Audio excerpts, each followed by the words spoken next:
Purple Heart recipient Dan Love was manning the big gun on a supply transport boat in the so-called Brownwater Navy in early 1968 during the North Vietnamese's Tet Offensive. Dangerous times to be slowly navigating the rivers of Vietnam to carry loads of ammunition, lumber, even soldiers, anything that needed transport. On February 28, his boat came under attack on the Cuvette River. 2 of his crewmates were killed and several others were injured, some critically. Dan says he was lucky to escape with shrapnel wounds to his face and neck. It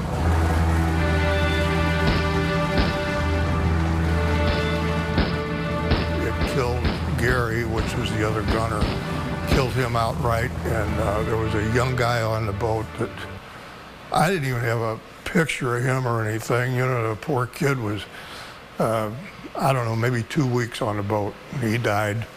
And then there was several that were critical, and myself and both of my loaders, we were all wounded. We were able to get up and start returning fire, but you know, it's just these other guys, they didn't have a chance.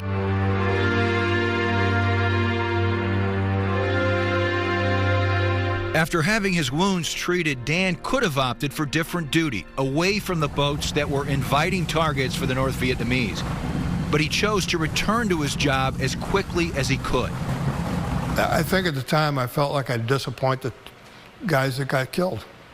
You know, I just had to stay there to finish what I had to do, you know, and just, I would have felt bad about myself if I would have taken the easy way out, I guess.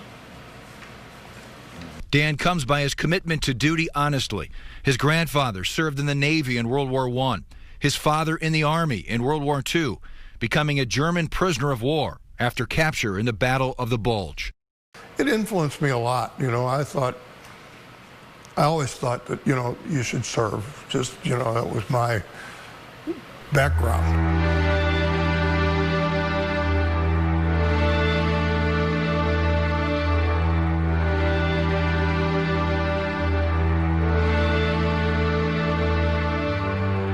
It's been more than 50 years since Dan left Vietnam, but he gets periodic reminders of his year in combat.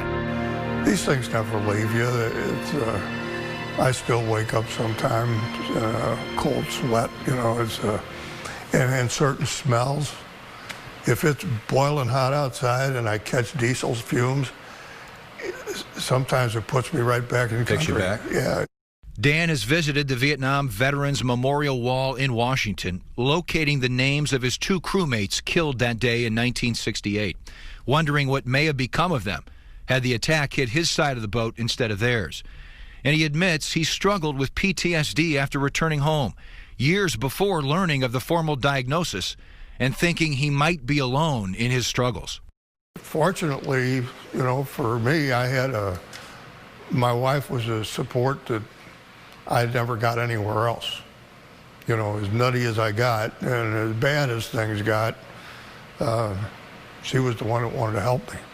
Oh, that's great. Which is really, you know, that probably saved my life.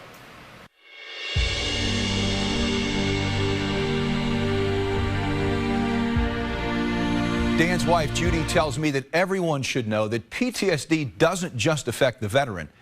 She says it affects the spouse and the entire family as well. I'm happy to report that Dan and Judy celebrated their 50th wedding anniversary earlier this year. They have 5 kids and 17 grandkids. It was Dan and Judy's daughter, Dawn, who contacted me about telling her father's story. I'm glad she did. It was an honor. If you know a veteran with a service story to tell, contact us at KMOV.com/spotlight. Some of the fiercest and bloodiest fighting in the Pacific in World War II took place in the 5-week battle for Iwo Jima. Early in 1945, Brentwood native and Marine radio man Ken Luttrell was in the first wave of Marines to land on Iwo. He left on a gurney, barely surviving a shell fragment that entered one side of his face and exited the other. Thank you, sir, for your service. Thank you for your service. Thank you for your service, sir. On a Greater St. Louis honor flight in 2016, Ken Luttrell laid eyes on the Marine Memorial, depicting the iconic scene on Mount Suribachi for the first time with family at his side. I'm sorry. It's rough.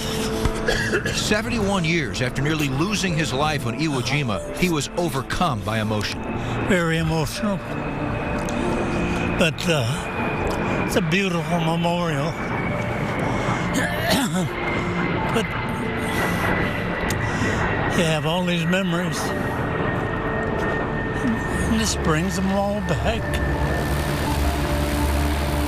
Like so many men of his generation, Ken was motivated to serve by the attack on Pearl Harbor. Did you feel like it was your turn to serve? Oh, definitely. I thought it was everybody's turn. He wanted to enlist at 17, but his mother wouldn't agree to it. So he joined the Marines as soon as he could without parental permission after his 18th birthday. He was shipped out to the Pacific and saw his first combat in the Marshall Islands in February of 1944. It was more than he expected. It was terrifying and kind of confusing. We had a purpose. We knew what we had to do, but it always didn't always go the way we expected it to go. Ken spent the next year fighting the Japanese on the small islands of the Pacific. On February 19, 1945, Ken was in the first wave of the amphibious landing on Iwo Jima. And this is the area that they were really interested in taking first. Charlie. 2 days later, while trying to establish radio contact, Ken and his team of 5 were blasted by the Japanese.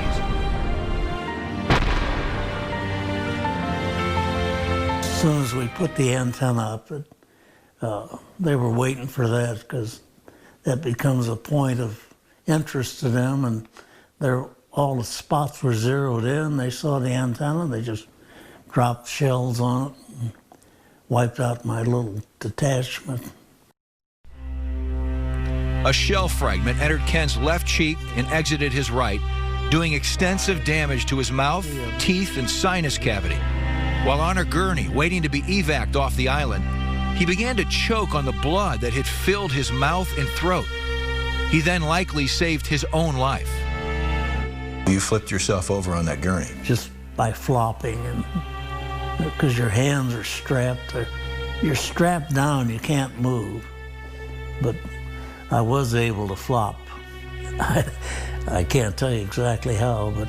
Now that likely saved your life? Oh, I'm sure it did, yeah.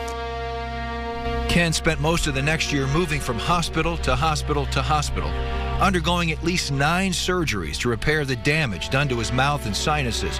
So many surgeries he actually lost count. But he does have vivid memories of the day the Japanese surrendered. That was August 14th, I believe, 1945. And that was Millington, Tennessee at that time, the hospital I was in. And we had a little celebration there. One of the guys sneaked in a bottle of champagne and passed it around. So that was about the extent of it, but it was memorable.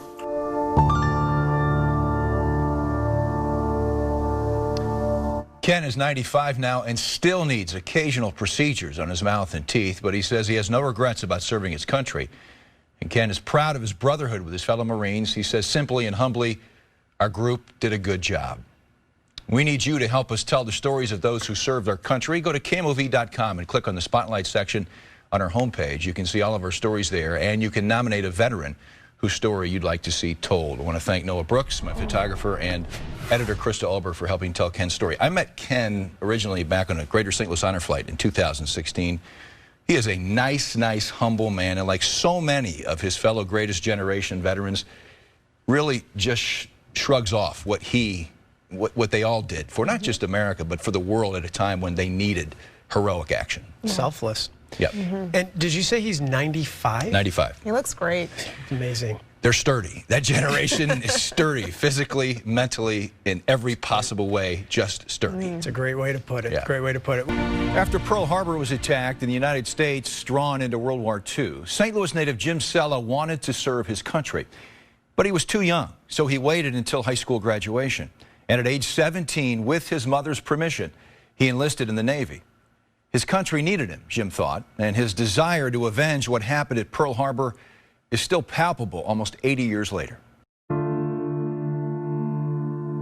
But as far as I was concerned, they hit us. And that's what irritated me, something awful. And I was still in school, so I said, but I had thought about it then, but I wasn't old enough. And so I just let it pass till I got to be 17, then my mother could sign for me. Jim chose the Navy primarily because he wanted a dry, sturdy place to sleep every night. He didn't envy the troops who spent their nights in a tent or a foxhole, exposed to enemy fire and the elements. Though he does have one complaint about naval service aboard the smaller ships he was assigned to. The food was terrible. I mean, in this respect, we couldn't carry any refrigeration at all. The ship was too small. So it was dehydrated this and powdered that. And the cooks, if you got a decent cook, you were lucky. Jim became a motor machinist mate and was responsible for keeping the engines running on ships used primarily for transport of troops and materials to the Pacific Islands, where the U.S. and Japanese forces engaged in brutal, deadly combat. He estimates that about half of the landings on the islands were unchallenged by the Japanese, who were often entrenched inland, dug into positions they spent months, even years, fortifying. The biggest threats to the ships Jim served on came from the skies. They had a torpedo, was called the Long Tom. It was 22 feet long. And it carried 857 pounds of TNT in it. And what they do, they would drop it. And it would go into the water, and so many revolutions of the prop would set the pin. Well, it didn't do it. This one hit and bounced and went right inside of our ship. Put a hole in it. What are your emotions, or what are your feelings, or what's the adrenaline like when something like that happens to you? You don't really have any. You just keep doing your job. You just do your job. Just keep doing your job and doing, you know, you think, oh, well, what can I do? Now, well, what could we do? Jim was on the island of Okinawa in 1945 in his 4th year of service when the second atomic bomb was dropped on Japan, inducing surrender. He remembers feeling relieved and content with his decision to join the Navy and do his part to secure victory in the Pacific. I wouldn't estimate how many people have come up to me and say, you guys were heroes. I said, no. I said, I told them just what I told you. I was through with school. I saw a chance to do something, and our country's in trouble. And that meant more to us. Because I call it love of country, or what? That's the way we felt about it. Nobody had to force us to do anything.